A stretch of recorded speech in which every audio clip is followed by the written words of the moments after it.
بسم اللہ الرحمن الرحیم۔ آج ہم یہودیت اور نصرانیت کے تصور دجال کا تنقیدی جائزہ لیں گے۔ ولادت عیسیٰ کے زمانے میں یہود کسی ایسے مسیح کے منتظر تھے جو انہیں محکومی اور ذلت سے نکال سکے۔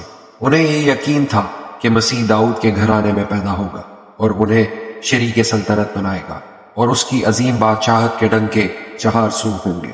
چنانچہ ان میں جب بھی کوئی سربر آوردہ اور جوان ہمت آدمی پیدا ہوتا تو اس سے امید وابستہ کر لیتے۔ ان حالات میں جب حضرت عیسیٰ علیہ السلام نے آسمان کی بادشاہی کے آ پہنچنے کا اعلان کیا تو ان کی امید نئے سرے سے جاگ اٹھی اور لوگ گروہ در گروہ آپ کے پیچھے ہو لیے۔ انہیں امید تھی کہ جلدی آپ اپنی بادشاہت کا اعلان کریں گے، لیکن جب آپ نے اعلان نہ کیا تو انہوں نے زبردستی آپ کو بادشاہ بنانا چاہا۔ حضرت عیسیٰ علیہ السلام یہ جان کر وہاں سے نکل گئے تو ان کے تصور مسیح کو سخت ہو کر لگی، چنانچہ یہود نے آپ کو بطور مسیح قبول کرنے سے انکار کیا اور آپ کی جان کے دشمن بن گئے، اور رومی گورنر پیلاطس سے یہ مطالبہ کیا کہ اس کو صلیب دے صلیب، کیونکہ یہ وہ مسیح نہیں ہے جس کی بشارت انبیاء بنی اسرائیل نے اپنے صحیفوں میں دی ہے۔ چنانچہ یہود آج بھی اس مسیح کی آمد کے منتظر ہیں جس کے لیے وہ مسیح موعود یعنی پرومسڈ مسایہ کی اصطلاح استعمال کرتے ہیں۔ سید ابو العلا لکھتے ہیں، یہود ایک ایسے مسیح کی آمد کے متوقع تھے جو بادشاہ ہو، لڑ کر ملک فتح کرے، بنی اسرائیل کو ملک ملک سے لا کر فلسطین میں جمع کر دے۔ لیکن ان کی توقعات کے خلاف جب حضرت عیسیٰ علیہ السلام خدا کی طرف سے مسیح ہو کر آئے اور ساتھ کوئی لشکر نہ لائے تو یہودیوں نے ان کی مسیحیت کو تسلیم کرنے سے انکار کر دیا اور انہیں ہلاک کرنے کے لیے درپے ہو گئے۔ اس وقت سے آج تک دنیا بھر کی یہودی اس مسیح موعود کے منتظر ہے جس کے آنے کی خوشخبریاں ان کو دی گئی تھی۔ چنانچہ مشہور یہودی ربی موسیٰ بن میمون نے یہود کے بنیادی عقائد مرتب کیے تو مسیح موعود کے آنے پر ایمان کو ان میں شامل کیا، اور اس عقیدے پر پختگی کو وہ ان الفاظ میں بیان کرتا ہے: I believe with perfect faith in the coming of the Messiah.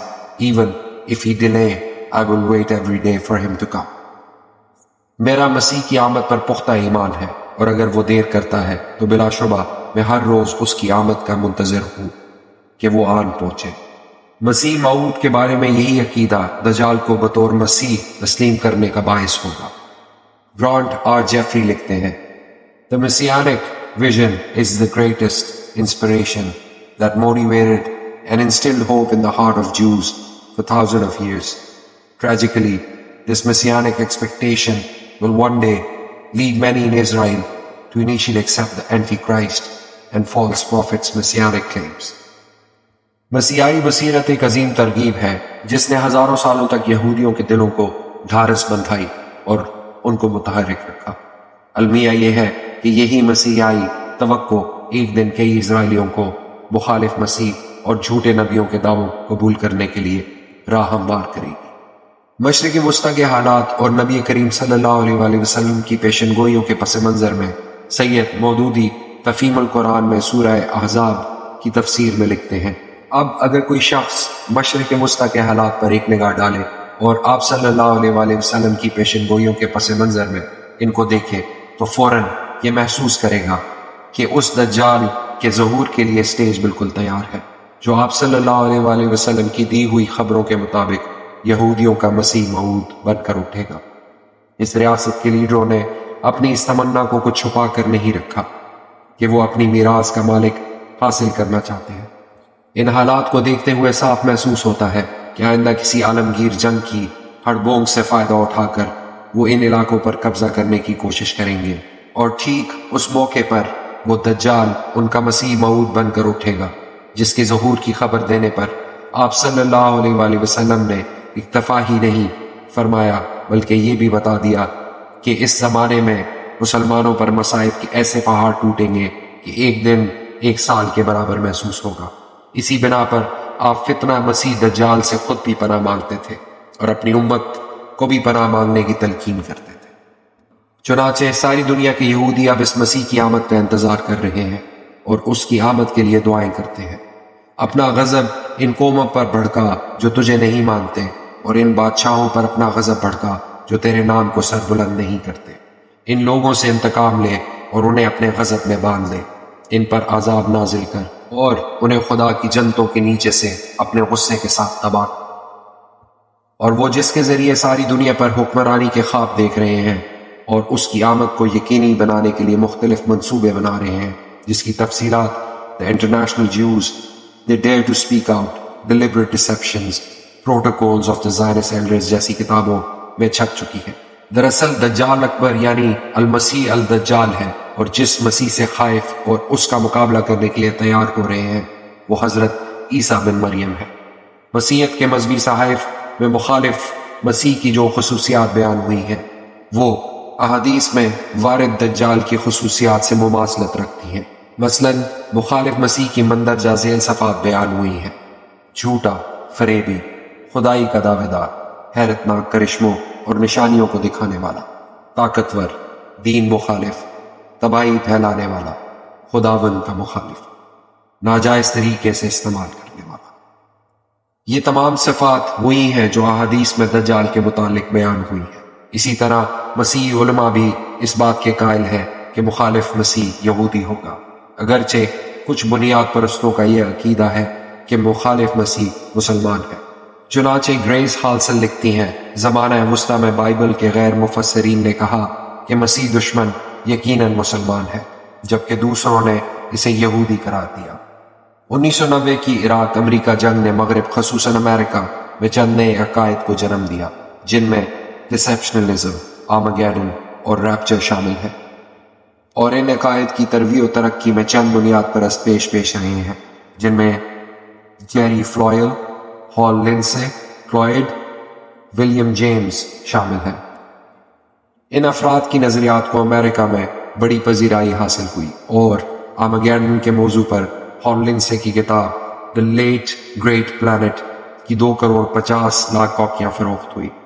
چنانچہ ہر مجدون بنیاد پرستوں مسیحیوں کے نزدیک ایک مقدس جنگ ہے جو خیر و شر کے درمیان فلسطین کے علاقے میں لڑی جائے گی۔ ان کا کہنا ہے کہ اس جنگ کے واقع ہونے سے پہلے حضرت عیسیٰ علیہ السلام آسمان سے آ کر تمام عیسائیوں کو بادلوں پر بلا لیں گے، وہاں انہیں نجات عطا کریں گے۔ مسیحی اس عقیدے کو ریپچر یعنی فضائی نجات کہہ کر پکارتے ہیں۔ ان کو یقین ہے کہ اس ایٹمی اور جراثیمی جنگ میں مسیحی ان کے ساتھ بادلوں پر اوپر چلے جائیں گے۔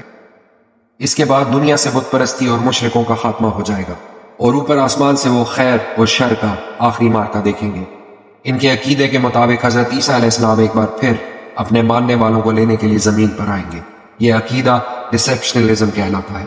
اس کے بعد وہ آخری جنگ عظیم لڑنے کے لیے دوبارہ فلسطین میں آئیں گے اور مخالف مسیح دجال اور اس کے اتحادیوں کو شکست دیں گے۔ اس کے بعد 1000 سالہ امن و امان کا دور شروع ہوگا، جسے ملینیلزم کہتے ہیں۔ ان عقائد کی بنیاد سائرس اسکوفیلڈ کی بائبل ہے۔ یہودیوں نے مسیحیوں کے ایک ذہین ترین فرد کو خرید کر اس سے بائبل پر اپنے مطلب کے حواشی اور تفسیر لکھوائی اور بڑے پیمانے پر اس کی اشاعت فرمائی، اور یہودیوں نے اس بائبل کے ذریعے اپنے عقائد مسیحی عقائد میں داخل کر دیے۔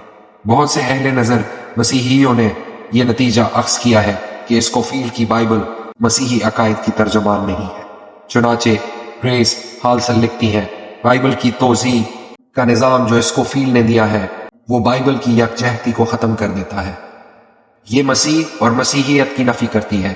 یہ فکر مسیحیت کو موجودہ زمانے کے یہودیوں کے ہاتھوں یرغمال بنا دیتی ہے۔ اسکوفیلڈ کی بائبل نے حضرت عیسیٰ علیہ السلام کو نہیں بلکہ یہودیوں کو اور اسرائیل کو مرکزی حیثیت دی ہے۔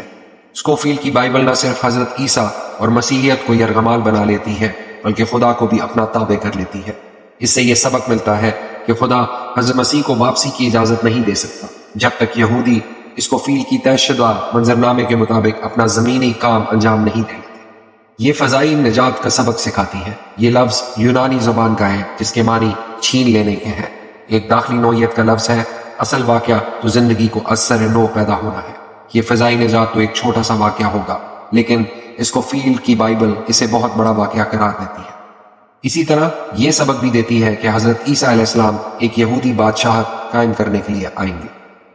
بنیاد پرست عیسائیوں کے یہ عقائد و خیالات جھوٹ اور فریب کے سوا کچھ نہیں ہے، اور شاید یہی وجہ ہے کہ مسیحیوں کے سب سے بڑے فرقے رومن کیتھولک کے ہاں اس قسم کے خیالات کی پذیرائی نہیں ہوتی ہے۔ ہمیں پورا یقین ہے کہ جو بے پناہ محبت اور جانثاری ہر مسیحی کے دل میں حضرت عیسیٰ علیہ السلام کے لیے پائی جاتی ہے، اور جس طرح ان کے دل ان کی ایک جھلک دیکھنے کو بیتاب ہے جب وہ تشریف لائیں گے، تو آن کی آن میں بھی یہ سب موجودہ حالات سے ہجرت کر جائیں گے اور حضرت عیسیٰ علیہ السلام کے قدموں میں ہوں گے، اور ان کی بات ان کے سر آنکھوں پر ہوگی۔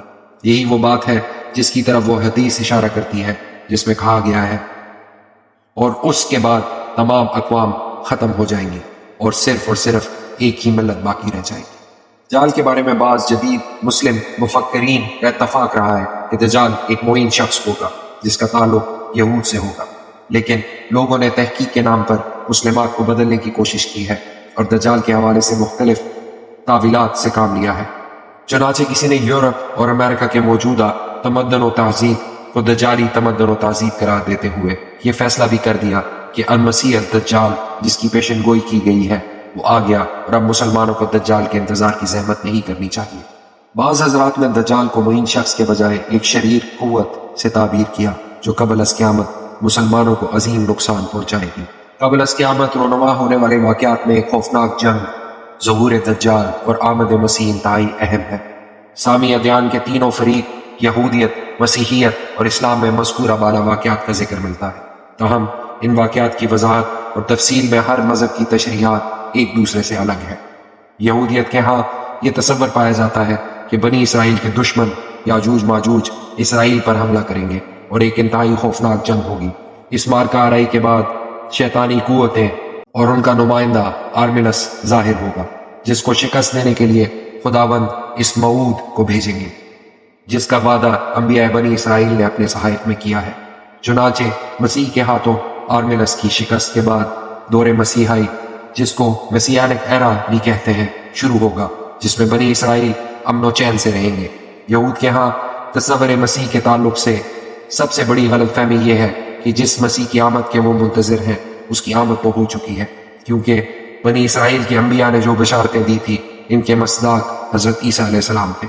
لیکن ستم ظریفی یہ ہے کہ یہود نے ان کو بطور مسیح قبول کرنے سے انکار کیا، اور اب جس مسیح کی آمد کے وہ منتظر ہیں وہ مسیح تو ہوگا، لیکن مسیح دجال ہوگا اور اس کے اکثر پیروکار یہودی ہوں گے، جبکہ اصل مسیح حضرت عیسیٰ علیہ السلام ہوں گے جو یہودیوں کے اس منتظر کو قتل کرنے کے لیے آسمان سے خصوصی اجلال فرمائیں گے اور کسی یہودی کو زندہ نہیں چھوڑیں گے، کیونکہ ذلت و خواری ان کا مقدر ٹھہری ہے۔ سورہ بقرہ میں ذکر آیا ہے، اور ان پر ذلت و محتاجی مسلط ہو گئی ہے اور اللہ کے غضب میں گھر گئے ہیں، اور یہ اس لیے کہ انہوں نے اللہ کی آیات کا انکار کیا اور اللہ کے انبیاء کو ناحق قتل کیا۔ مسیح علماء کی آراء کے مطابق اختتام دنیا سے قبل ایک بہت بڑی جنگ ہوگی جو کہ بائبل کی پیشن گوئی کے مطابق ہر مجدون کے میدان میں ہوگی۔ اس جنگ کے فیصلہ کن مرحلے میں حضرت عیسیٰ علیہ السلام اپنی آمد کے بعد مخالف مسیح کی فوجوں کو شکست دینے کے بعد 1000 سالہ بادشاہت کا آغاز کریں گے، جسے ملینینزم کہتے ہیں۔ اسلام میں تصور دجال کے حوالے سے قرآن مجید میں کوئی بیان نہیں آیا، البتہ کچھ آیات سے اشارے ملتے ہیں، تاہم احادیث میں ظہور مہدی اور خروج دجال کے حوالے سے اس قدر تفصیلات ملتی ہیں کہ کوئی ابہام باقی نہیں رہ جاتا۔ لیکن ان تمام تر تفصیلات کے باوجود بہت سے لوگ دجال کے بارے میں ایسے عقائد کو اپنے ذہنوں میں جگہ دیے ہوئے ہیں جن کا حقیقت و اصلیت سے دور کا بھی واسطہ نہیں ہے۔ مثلا کچھ لوگ یہ خیال کرتے ہیں کہ دجال ایک خیالی چیز ہے جس کا حقائق کی دنیا سے کوئی تعلق نہیں، تاہم علماء کی ایک بہت بڑی تعداد ان تمام آراء اور نظریات سے ہٹ کر حدیث نبوی کی ترجمان اور امت کی اجتماعی عقائد کی حامل رہی ہے اور ہمیشہ ایسے باطل نظریات کی تردید کرتی رہتی ہے۔ دجال کے بارے میں ایک نہیں بہت سی احادیث ہیں، اور یہ عقیدہ امت میں ہمیشہ سے متواتر چلا آیا ہے۔ بہت سے اکابرات نے اس کی تصریح کی ہے کہ خروج اور نزول عیسیٰ کی احادیث متواتر ہے۔ قرآن و سنت سے ملنے والے شواہد اور علماء امت کی آراء سے یہ بات واضح ہوتی ہے کہ خروج اور ظہور دجال یقینی ہے۔ فتنہ دجال بندگان خدا کے لیے عظیم ترین اور شدید ترین ہے۔ دجال یہود سے ہوگا، جس کی کچھ خاص صفات ہیں جن کی بنا پر وہ مختلف شعبے دکھائے گا، اور وہ ایک خاص اور معین زمانے میں ظاہر ہوگا۔ اس لیے ان تمام وضاحتوں کے ہوتے ہوئے نہ اس کے انکار کی گنجائش ہے نہ ضرور۔